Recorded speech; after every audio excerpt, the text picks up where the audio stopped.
아모스서 1장 1절과 2절입니다.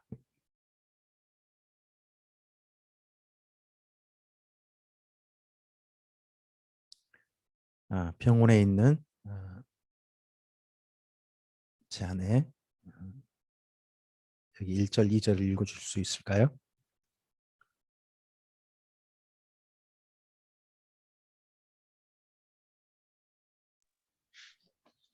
저보고 읽으라고요?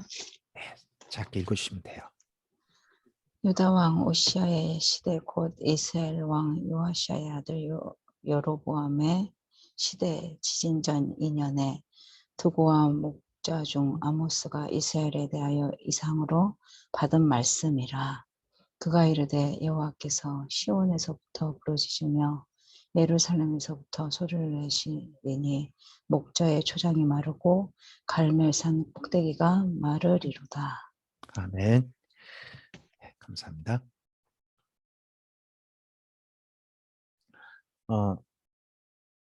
아모스라는 분이 하나님의 이름으로 북쪽 이스라엘 나라에 보냄받습니다. 그 시대가 어떤 시대인가 하는 것들을 좀 살펴봐야 되는데 1장 1절에 많은 걸 짐작할 수 있게 해놨어요. 두 가지 사건이 보입니다. 첫째는 그 시대를 다스리는 왕들이 누구냐 하는 겁니다. 남유다의 왕은 우시아 왕이고 북쪽 이스라엘 왕은 여로보암이라는 왕이 다스리고 있었을 때입니다. 이때는요, 남북 모두 안정된 시기였습니다. 두 나라, 특히 북쪽은요, 최고의 번성기였죠. 그런데 이 시대에 아모스 선지자가 보냄받았고요. 그리고 그 이후에 선지자가 보냄받고 나서요, 2년 후에 지진이 일어났대요. 지진전 2년에라고 돼 있죠. 그러니까 지진전 2년에 아모스란 분이 말씀을 전한 거죠. 근데 아모스란 분이 남유다나 북이스라엘 모두에게 한 게 아니라 아모스는 북이스라엘이란 나라에 대해서만 말씀을 전합니다. 근데 그 말씀을 전하고 난 다음에 2년 후에 지진이 있었다는 거죠. 이 말씀에서 좀 짐작해 볼 수 있는 게 있습니다. 하나님께서 보통 선지자를 보낼 때는요, 그 시대가 하나님 마음을 정말 아프게 할 때입니다. 그리고 하나님께서 점점 진노가 점점 커지고 계실 때입니다. 하나님께서 그러할 때요, 사랑하시는 그 이스라엘 나라에 선지자를 보통 보내보십니다. 먼저 화를 내시기보다는 말씀해 보시는 거죠. 그래서 이 아모스란 분도 보냄받았습니다. 근데 아까 좀 아이러니하게 말씀드렸습니다. 그 시대는요, 남유다나 북이스라엘이나 최고의 안정기고요, 최고의 번성기 중에 한 곳입니다. 특히 북이스라엘은 그래요. 근데 그 번성기 시대에 아모스가 보냄받았는데, 그럼 그 번성이 어떤 번성이겠어요? 그 북이스라엘 사람들은 자기 나라가 잘 산다, 자기 나라가 강국이다 하는 그런 자긍심이 참 컸을 때일 겁니다. 그런데요, 그렇게 잘 되는 거, 그렇게 강해진 게 전부 다 악함을 바탕으로 했다는 겁니다. 선함이나 하나님의 율법을 따른 그런 잘됨이 아니라 악함을 바탕으로 이 나라가 잘 되고 있었다 하는 것이 정말 아픈 거죠. 우리가 보통 우리의 삶이 평안하고 우리의 삶이 잘 나가다 보면요, 그 잘 나가게 된 것의 동기, 그거에 대해서는 생각을 잘 안 할 수도 있습니다. 이럴 때가 바로 그런 거죠. 근데 이 선지자를 보내보셨는데 말이 안 통하셨나 봐요. 말이 안 통하시니까 2년 후에는 또 지진까지 일어났다는 거예요. 근데 그 지진이 일어나도 선지자의 말이라든지 이 지진에도 북쪽 이스라엘 나라는 전혀 변화가 없었던 것 같습니다. 그러니까 선지자가 뭐를 썼을까요? 바로 이 선지서를 쓴 거죠. 그러니까 선지서를, 아모스 선지서라는 선지서가 참 슬픈 배경이 있는 겁니다. 하나님께서 보내셔서 열심히 말씀을 전했고요. 그랬는데 안 들었습니다. 그래서 하나님께서 말씀을 전해도 안 들으니까 이번에는 말해도 안 들으니까 한번 때려보신 거죠. 그 때리신 방법이요, 지진이었어요. 근데 그래도 안 들은 거죠. 그러면 아모스는요, 그 시대 사람들에게 이 말씀을 들려주고자 해서 쓴 게 아닐 거예요. 아마도 아모스는요, 하나님께서 이렇게 하셨는데도 불구하고 이 시대 사람들이 결국 말을 안 들었다. 후세대에 누군가 이 말씀을 읽었을 때 이랬던 북이스라엘이 어떻게 됐는가 생각해 봐라. 그리고 너희들은 하나님의 말씀이 들릴 때 제발 그 말씀을 허투루 좀 듣지 마라 하는 그러한 마음으로 이 아모스서가 쓰였을 겁니다. 2절에 보시면요, 하나님께서는 시온에서부터 부르짖으신다. 예루살렘에서부터 소리를 내신다. 무슨 말씀일까요? 하나님의 성전이 예루살렘에 있잖아요. 하나님의 성전에서 하나님께서 말씀하신다는 뜻이죠. 그런데 그렇게 말씀하시면요, 목자의 초장이 마르고 갈멜산 꼭대기가 마른답니다. 갈멜산이라는 산은요, 지중해변 바로 옆에 있어요. 그래서요, 이스라엘 전체가 가물어도 거기는 비가 오다 보니까 산 꼭대기가 마른다든지 그런 부분 별로 없어요. 산 꼭대기가 아예 가물어 가지고 거기가 뭐 나무가 말라버린다든지 그런 일은 없는 거죠. 근데 갈매산 꼭대기마저도 마를 것이다 하는 그런 예언이 있습니다.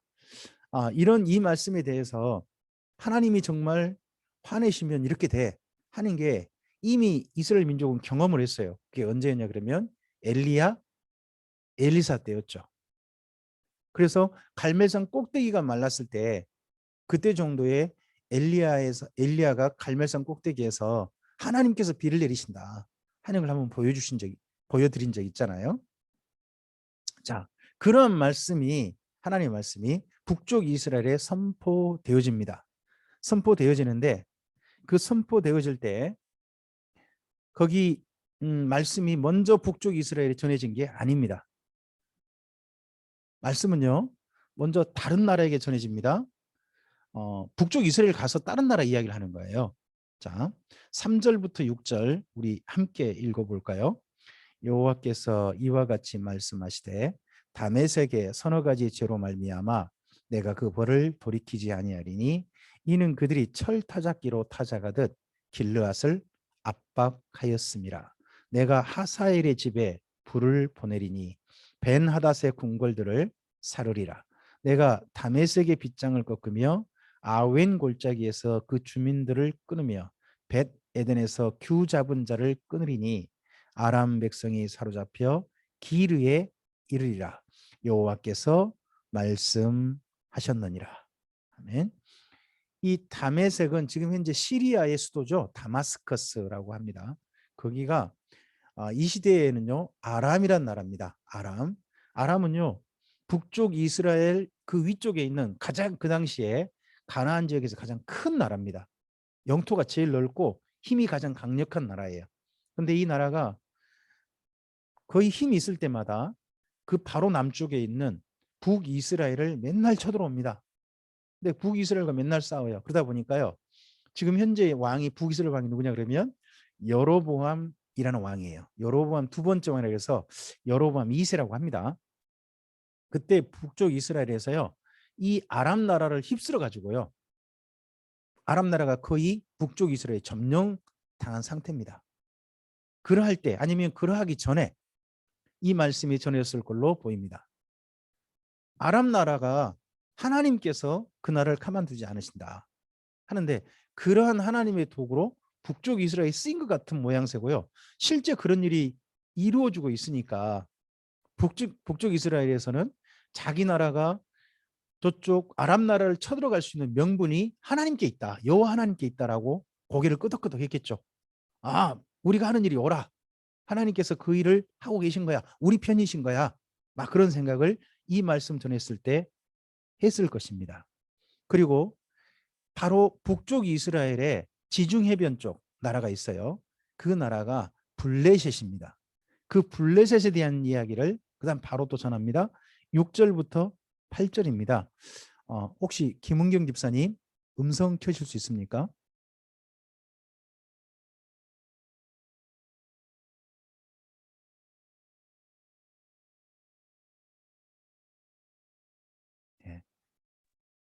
네. 여보세요. 들리나요, 네, 목사님? 들립니다. 네, 아, 들립니다. 읽어 주시죠. 네. 잠깐만. 6절부터죠. 네, 8절까지입니다. 여호와께서 이와 같이 말씀하시되 가사의 서너 가지 죄로 말미암아 내가 그 벌을 돌이키지 아니하리니 이는 그들이 모든 사로잡은 자를 끌어 에돔에 넘겼습니다. 내가 가사성에 불을 보내리니 그 궁궐들을 사르리라. 내가 또 아스돗에서 그 주민들과 아스글론에서 그를 잡은 자를 끊고 또 손을 돌이켜 에그론을 치리니 블레셋에 남아 있는 자가 멸망하리라. 주 여호와께서 말씀하셨느니라. 아멘.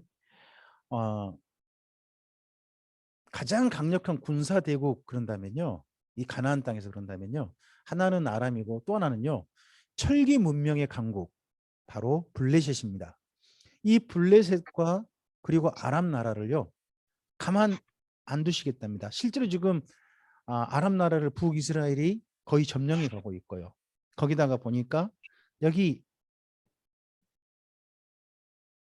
블레셋까지 가만두지 않으신다라고 이야기하시는 거죠. 자, 지금 현재 화면에 보시면 블레 이 다메섹과 그리고 이 가자지구 이 위쪽까지가 다 예, 북쪽 이스라엘입니다. 북쪽 이스라엘 경계죠. 네, 서로 영토 경계를 두고 있는데 가장 껄끄러운 대상 중에 하나가 이쪽 가자라고 표현된 바로 이쪽의 블레셋 땅입니다. 근데 여기도 가만두지 않으시겠답니다. 그러고 봐서는요. 현재 북쪽 이스라엘을 사용하셔서 저쪽 아람 나라를 물리치게 하시는 하나님께서 또 이 북쪽 이스라엘 사용해서 그 당시에 가장 또 군사 강국 중에 하나인 블레셋도 점령하게 하신다. 정복하게 하신다. 하는 어떤 그런 그림처럼 보이잖아요. 그러했을 때 북쪽 이스라엘 사람들이 와 우리나라가 잘 나가고 있는데 더 잘 나가게 하시는가 보다. 우리 하나님 최고, 여호와 하나님 최고 하고 막 사람들이 이 선지자가 왔을 때 박수치면서 막 모였을 것 같습니다. 그러 했을 때 다시 또 선지자가요. 사람들의 마음을 혹하게 하는 이야기를 또 이어갑니다. 9절 우리 함께 읽어볼까요? 여호와께서 이와 같이 말씀하시되 두로의 서너 가지 죄로 말미암아 내가 그 벌을 돌이키지 아니하리니 이는 그들에게 형제의 계약을 기억하지 아니하고 모든 사로잡은 자를 에돔에 넘겼습니다. 내가 두로 성에 불을 보내리니 그 궁궐들을 사르리라 합니다. 두로는요 시돈이라고도 합니다. 시돈이라는 나라의 수도가 어디냐 그러면 두로예요. 심지어 두로라는 나라로 표현되기도 합니다. 두로는 무역 항구예요. 섬이기도 합니다. 근데 거기가 천여 명의 요새지고요. 아주 나중에 알렉산더가 거기를 멸망시키기 전까지는 여기 지중해변에서 가장 잘 나가는 해양 도시 중에 하나고 제일 잘 사는 나라입니다. 근데 여기 두로는 뭘로 연결되냐 그러면요. 바로 경제입니다. 사람들이요. 나라가요. 군사적으로 강해지면요. 그 군사적인 건 강함을 가지고 그다음에 힘을 쏟는 게 뭐겠어요? 경제죠. 근데 경제 경쟁국이 어디냐 그러면 그중에 하나가 바로 두로예요. 근데 두로를 가만두지 않겠다는 거죠. 그럼 두로가 가지고 있는 모든 경제적인 힘을 어느 나라가 차지하는 같은 이쪽 북쪽 이스라엘이 차지하는 같은 그런 그림이 될 수 있잖아요. 그러했을 때 정말 이쪽도 북쪽 이스라엘 사람들 좋아했을 것 같습니다. 두로가 했던 제약 중에 그 구절에 보면 그 형제의 계약을 기억하지 아니하고 이런 말이 있죠. 두로라는 나라가요. 원래 솔로몬과 계약을 했던 나라입니다. 근데 그 이후에요. 그 이후에 아합이라는 왕이 있었죠. 북쪽 이스라엘에 아모리 아니 오므리 왕조의 아합. 그 아합 때 그 아내가 누구였나요? 이세벨이었죠. 이세벨이 바로 두로의 공주예요. 시돈의 공주. 바로 그래서 형제 계약을 했던 나라거든요. 근데 지금 현재 와서는 그 형제 계약을 지키지 않고 도리어 북쪽 이스라엘에 대해서 대적하고 있는 그런 상태였던 것 같습니다. 근데 그 나라 가만두지 않으시겠다는 거죠. 그러면 이 북쪽 이스라엘 편이라는 소리 같잖아요. 말씀에. 얼마나 좋았겠어요. 북쪽 이스라엘 사람들이. 그러했을 때 또 에돔 이야기를 하나님께서 하십니다. 11절과 12절입니다. 혹시 이혜리 집사님 읽어주실 수 있으십니까?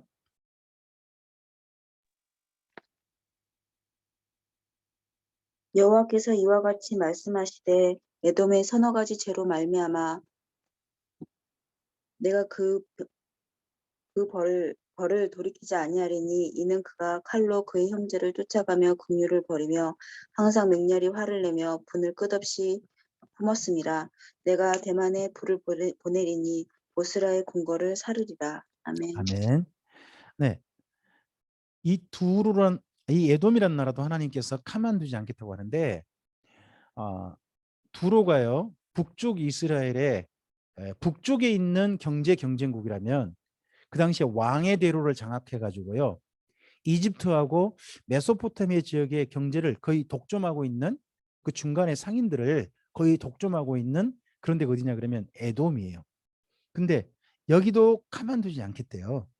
에돔이란 나라가 맨날 그 경제 경쟁국이고 무역의 중심이다 보니까요 상인들한테 북쪽 이스라엘 사람들이나 남쪽 유다 사람들을 그 주변 나라 사람들이 자기 나라에 팔아넘기면요 노예로 팔아넘기는 그런 나라이기도 했어요. 그리고 뿐만 아니라 그 이전에 이 나라 두 사이에 에돔과 이스라엘 민족 간에는 서로 정말 앙숙이죠. 사이가 안 좋죠. 근데 그 화를 끊임없이 품고 있다는 거죠. 계속해서 형제인데 불구하고 계속해서 그러고 있었다. 근데 거기를 가만두지 않으시겠다. 그럼 얼마나 좋겠어요. 드디어 북쪽 이스라엘과요 상대할 수 있는 경제 경쟁국인 두로도 가만두지 않으시겠다. 그리고 에돔도 가만두지 않으시겠다면요. 그러면 이제 뭐예요? 이 지역의 가나안 지역의 모든 경제를요 어느 나라가 장악하는 모양새가 돼요. 바로 북쪽 이스라엘이 장악하게 되잖아요. 그럼 그 당시 잘 나가고 있던 북쪽 이스라엘이요 더 잘 나가게 되겠죠. 더 잘 살게 되겠죠. 얼마나 좋겠어요 국민들이. 네, 이 선지자 정말 좋은 선지자 맞다 했을 것 같습니다. 하나님께서 거기에 더해서 이 선지자를 통해서 말씀하게 하십니다. 선지자가 어떻게 보면 말하는 아주 정말 지혜가 있는 그런 분인 것 같죠. 13절부터 15절 이번에는요 암몬이라는 나라입니다. 함께 읽어보겠습니다. 여호와께서 이와 같이 말씀하시되 암몬 자손의 서너 가지 죄로 말미암아 내가 그 벌을 돌이키지 아니하리니 이는 그들이 자기 지경을 넓히고자 하여 길르앗의 아이벤 여인의 배를 갈랐음이라. 내가 랍바성에 불을 놓아 그 궁궐들을 사르되 전쟁의 날에 외침과 해오리 바람의 날에 폭풍으로 할 것이며 그들의 왕은 그 지도자들과 함께 사로잡혀 가리라. 여호와께서 말씀하셨느니라. 아멘. 암몬이라는 나라는요. 암몬이라는 이름에서 좀 짐작되는 민족이 있어요. 그게 어디냐 그러면 아모리라고 하는 민족이에요. 이 지역에 가장 강력했던 가나안 7족속 중에 가장 강력했던 민족이죠. 실제로 이스라엘 민족이요. 출애굽에서 가나안 땅을 차지해 갈 때 그 당시 가장 강력했던 민족이 아모리 족속이었어요. 근데 아모리 족속의 나라가 어디냐 그러면 바로 암몬이에요. 암몬. 그 암몬의 랍바가 그중에 중심 도시입니다. 근데 그 나라가 점점 항상 자기 나라가 제일 강한데 작게 있는 거에 대해서 불만인 거죠. 군사적인 힘을 가져가지고 그 주변 나라를 침략해서 영토를 넓히고자 합니다. 그럼 아람도 치고 그리고 특별히 이 암몬과 국경을 하고 있는 나라가 어디냐 그러면 바로 북이스라엘이에요. 북이스라엘의 국경지대가 길르앗입니다. 길르앗. 그 길르앗을 차지하면서요. 길르앗 사람들을 죽이되 길르앗 사람들 한 사람도 살리지 안 남겨둔 거죠. 길르앗에 아이벤 여인들의 배를 갈라버렸다. 사람들을 다 죽여버린 겁니다. 여인들도 안 살려준 거죠. 그래서 자기가 차지해버리고자 그런 엄청난 일들을 저지른 거죠. 옛날에는요. 이런 일들이 비일비재했다고 합니다. 근데 실제로 이스라엘 민족이 이런 일을 당했던 거죠. 그래서 이에 대해서 가만두지 않으시겠다 하십니다. 그러면요.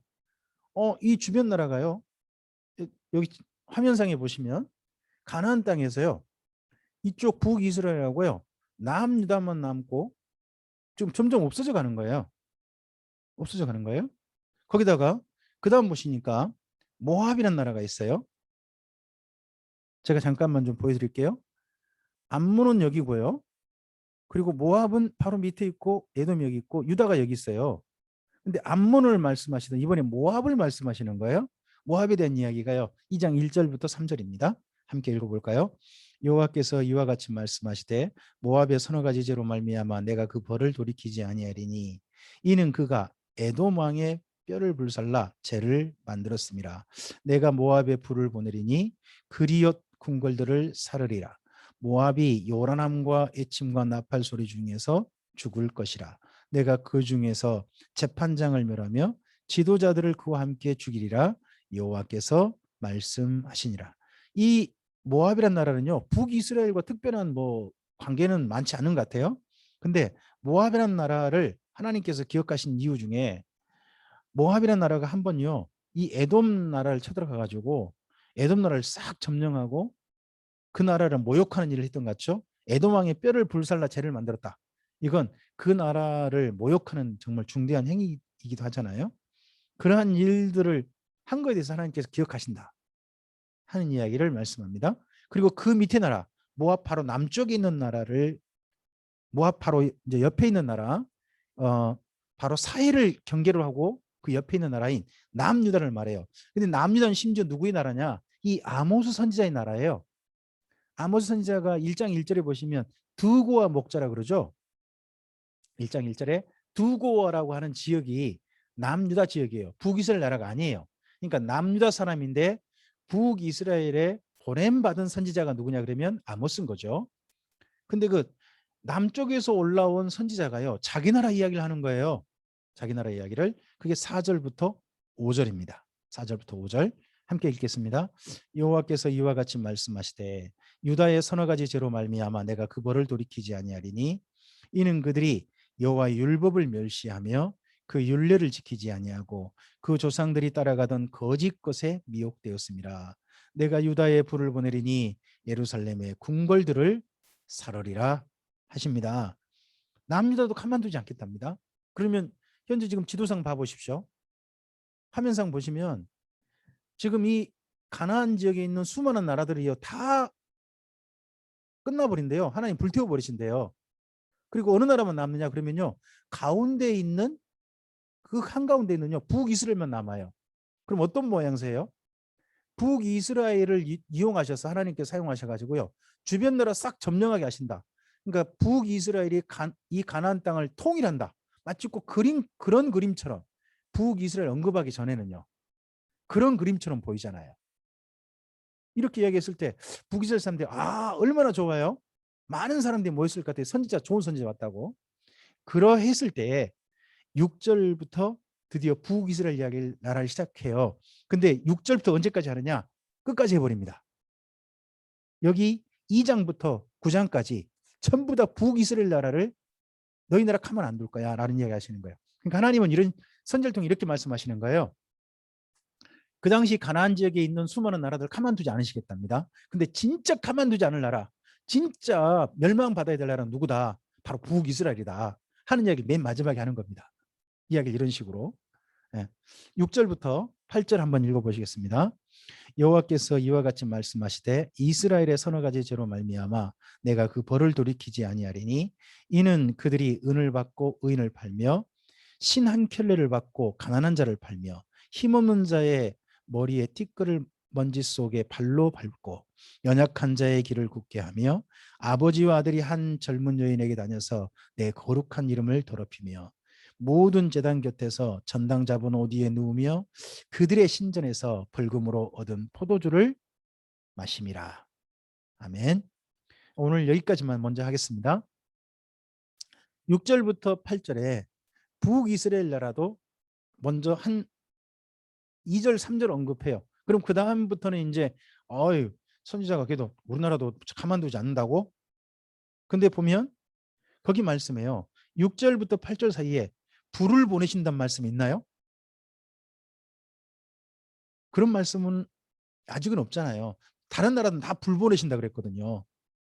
가만두지 않으시겠다. 그런데 이 나라는 불을 보내지 않아요. 그래도 우리나라가 잘못한 거, 잘못해서도 우리나라를 멸망시키지 않구만. 그럼 자기 나라에 대해서 뭔가 좀 잘못한 거 생각할 수 있는 그런 사람들이 있는지 먼저 좀 생각해 볼 수 있겠죠. 그럼 북이스라엘 죄가 뭘까요? 북이스라엘 죄는요, 중요한 앞으로의 이야기에 중요한 요약이 되니까 기억해 놓으시는 게 좋아요. 6절에 첫 번째, 그들이 은을 받고 의인을 팔며 신 한 켤레를 받고 가난한 자를 팔았다에 일이라고 해놓으시면 북이스라엘의 죄 중에 중요한 첫 번째 죄가 보일 겁니다. 그게 뭡니까? 사람보다 돈이 더 좋은 겁니다. 돈을 가지고요. 돈을 받으려고 사람들을 팔아먹습니다. 노예를 팔아먹는 거죠. 그런 일들을 하면서요. 이 나라가 잘 살고 있는 거예요. 이 나라에 지금 힘 있는 자들, 점점 부자가 되는 사람들의 방법이 뭐냐? 바로 사람들을 팔아서 자기들이 점점 부자가 돼가고 있는 겁니다. 두 번째요. 7절의 첫 번째. 힘없는 자의 머리를 티끌먼지 속에 발로 밟고 연약한 자의 길을 굽게 했답니다. 여기가 두 번째입니다. 이라고 해놓으셔도 괜찮을 것 같습니다. 그 시대에 많은 사람들이요. 가난한 자들을 발로 밟고 다니는 걸 아주 즐겨했습니다. 발로 밟는다는 게 뭐냐 그러면요. 수레에서 내릴 때 있잖아요.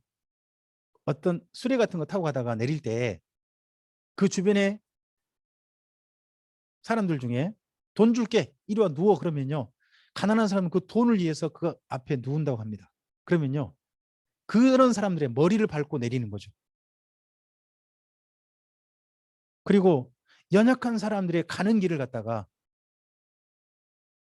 자기가 돈 한 푼 주면서 그런 사람들을 딴 길 가게 만들고 하는 겁니다. 이게 뭐예요? 약자들을 핍박하는 거죠. 빈익빈 부익부. 지배자들이 더 큰 힘을 가져가지고 그 지배를 가난한 자들에게 그냥 마음껏 자기의 권리를 갖다가 사용하면서 핍박하는, 그들을 누르는 것을 즐기는 그런 나라였던 거죠. 그리고 그 다음에 보시면 아버지와 아들이 한 젊은 여인에게 다녀서 내 거룩한 이름을 더럽히며 거기에 3이라고 하시면요. 이렇게 사람들이 부자가 되면요. 한 가지 하는 게 뭐냐? 바로 성적인 음란입니다. 성적인 방탕입니다. 성적으로 방탕해지는 거예요. 이 나라 전체가 성적으로 방탕해졌습니다. 아버지와 아들이요. 심지어 아버지와 아들이 한 젊은 여인에게 다녔다. 아버지 애인을 그 다음에 또 아들도 거길 가고 이건 진짜 이런 짓거리죠. 이런 짓거리가 나라의 그냥 일반적인 그런 나라가 북이스라엘이었다는 거죠. 정말 성적으로 문란해졌는데 이런 거에 대해서는 전혀 타치하지 않는 이건 부자들의 권리야 막 이렇게 하는 그런 나라였다는 거죠. 거기에 8절입니다. 4라고 하시면 괜찮을 것 같은데 모든 제단 곁에서 전당 잡은 오디에 누우며 그들의 신전에서 벌금으로 얻은 포도주를 마셨답니다. 자, 이럴 때요. 자기들이 이렇게 잘 살게 해준다고 신한테 잘하는 겁니다. 신. 자기들이 이렇게 잘 살게 해준다고. 더 잘 살게 해주라고. 더 강하게 해주라고. 자기들을 더 위하라고 신들한테 뭘 바칩니다. 근데 그 신들이 누구냐? 모든 제단 그들의 신전이잖아요. 이게 여호와 하나님 아닌 거예요. 자기들이 섬기는 우상들이에요. 그럼 온 나라에 뭐가 가득한 거예요? 북이스라엘에 우상이 가득해요. 근데 그 우상에서요. 뭘 바치느냐 신한테 전당 잡은 옷 벌금으로 얻은 포도주예요. 그럼 이게 뭘까요? 가난한 자에게 돈 빌려줬다가 뭐 좀 빌려줬다가 돈 안 갚는다는 빌미로 그 사람들의 것을 빼앗아 버리는 거죠. 심지어 돈이 없으면요. 겉옷을 빼앗아가 버립니다. 그 당시 가난한 사람들의 겉옷은요. 집 한 채 값이었다고 합니다. 그리고 그들이 얻은 소득, 겨우 얻은 소득인 포도주 같은 거 이런 걸 갖다가 빼앗아가 버립니다. 포도주를 빼앗아가 버리면요. 그 북이스라엘 나라는 사실은 물이 좀 부족하거든요. 근데 그 물 대용이 포도주예요. 가난한 사람들이 그나마 마실 수 있는 물 대신에 마실 수 있는 포도주 같은 걸 다 뺏어가 버린 생존권까지 그냥 위협하는 거죠. 그런 사람들이 가난한 사람들이 그렇게 되건 어쩌건 간에 자기들은 그런 걸 뺏어 가지고요.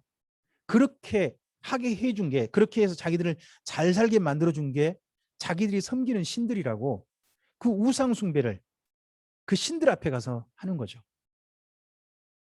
그런 일들을 했던 나라가 북이스라엘이었다는 겁니다. 이런 나라들 가만두지 않으시겠답니다. 오늘 말씀에서 아직 북이스라엘의 구체적인 죄들이 어떤 죄인지 많이 지적되질 않았습니다. 그런데요, 방금 읽어보신 모든 나라들의 잘못들을 읽다 보면 우리들도 보일 때가 있습니다. 가난한 자들을 이용해서 더 부자들이 부자 되어지고 점점 성적으로 방탕해지고, 그리고 딴 나라가 잘못되고 누가 잘못되더라도 나만 잘 되면 돼 하는 그런 마음, 그런 악한 마음이 많은 게 우리 주변 아니겠습니까? 그러한 것이 있다면 바로 이 아모스 선지자는 보고 화 있을진지라고 아마 선포할 겁니다. 그래도 우리 사랑하는 참빛교회 모든 성도들의 삶이 하나님 안에서 이러한 선지자가 지적하는 그런 삶이 아니라 진리를 따르고자 하고 오늘 삶의 형편에서 최선을 다해서 여기까지 걸어오신 성도님들이시기에 정말 감사하고, 그 삶을 더욱더 앞으로도 한결같이 성령님의 도우심 가운데서 걸어가셨으면 좋겠다라고 제가 주님의 이름으로 축복하고 싶습니다. 그러한 삶이 한결같이 앞으로도 이어지시게 되기를 정말 다시 한번 주님의 이름으로 축복드립니다. 기도하겠습니다. 주님 감사합니다. 오늘 함께 주의 말씀을 드렸습니다. 아모스서를 시작합니다. 선지자가 그 악한 시대에, 악한 나라로 꽉 찬 시대에 하나님께서 보내신 그 나라에 가서 그 나라들을 쳐서 외쳤습니다. 그리고 당사자인 그 나라에 보냄받은, 죽을 것을 각오하고 보냄받은 말씀을 전하고 있습니다. 그 전한 이 선지자의 마음을 우리들이 기억하게 하옵소서. 이 시대 속에서 우리도 살다 보면 이렇게 죽음을 각오하지는 않지만 하나님의 말씀을 따라 살다 보면 많은 불이익을 우리는 감수할 때가 있습니다. 많은 것을 포기할 때가 있습니다. 진리를 따르고자 해서 우리에게 이익된 것들을 많이 그냥 눈 감고 넘어갈 때가 있음을 우리의 삶 속에서 기억합니다. 그러한 우리의 삶이 하나님께서는 그래도 기억하실 줄 믿습니다. 악한 사람들의 악함을 기억하신 하나님, 마찬가지로 하나님을 따르고자 하여서, 하나님의 진리를 따르고자 하여서 하나님의 선하신 마음을 따라, 하나님의 말씀을 따라, 그리고 하나님께서 우리가 하신 양심을 따라, 신앙 양심을 따라 여기까지 많은 것들을 포기하며 걸어왔던 우리 모든 참빛교회 성도들의 삶들을 주님 사랑하여 주시고, 그 삶들이 앞으로도 한결같이 주님의 도우심 가운데서 이어지도록 도와주시옵소서. 인도하여 주시옵소서. 하나님께서 함께 계심을 그의 삶의 자리에서 만날 수 있도록, 발견할 수 있도록, 경험할 수 있도록 주님 허락해 주시옵소서. 우리의 삶을 주님의 선하신 손길에 의탁드리오며 예수님 이름으로 기도합니다. 아멘.